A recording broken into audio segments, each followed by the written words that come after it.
The movie star Bruce Willis, who will turn 69 years old in March 2024, has been battling a medical and language disorder called aphasia.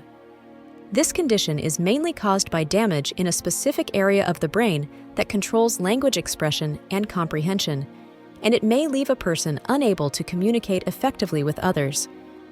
Aphasia can also result from frontotemporal dementia, or FTD, a neurodegenerative disease that is part of a group of disorders in which specific populations of neurons die off prematurely. FTD is a group of brain disorders.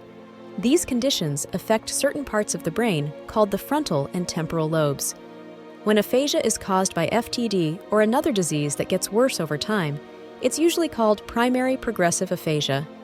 The report about Bruce Willis's diagnosis with this condition was released by his family in March 2022, which led to his decision to step away from his acting career. Before this diagnosis, Bruce Willis had episodes of confusion and had a challenging time remembering his lines while on a movie set. One of his friends, Glenn Gordon Caron, explained after visiting Bruce that this condition has taken away his ability to communicate effectively, and he no longer has a love for reading, thus most of his language skills are missing. His ex-wife, Demi Moore, was also devastated after visiting Bruce. He couldn't recognize her, and he had no memory of their 13 years of marriage. She also mentioned that Bruce experiences mood swings and physical decline. However, Bruce could still recognize his wife, Emma Hemming Willis, and sometimes his children.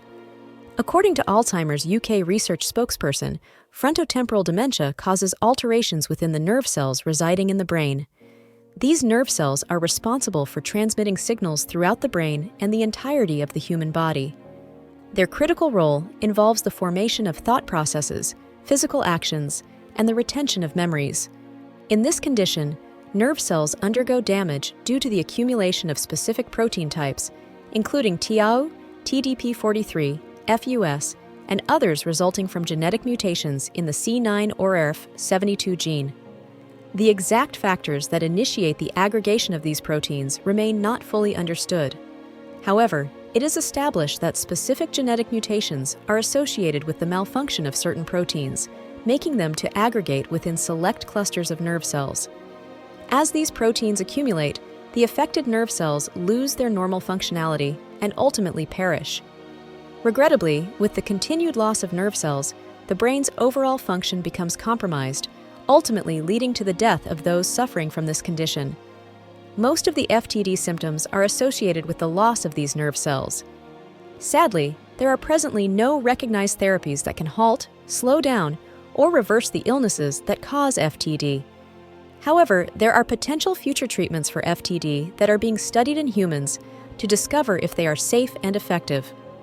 Researchers also insist that finding a novel treatment for this condition is more challenging compared to conditions like Alzheimer's due to its complexity and the limited knowledge of this condition, given its rarity. Thank you for watching and subscribing, and I hope you have learned something. See you in the next one, and take care.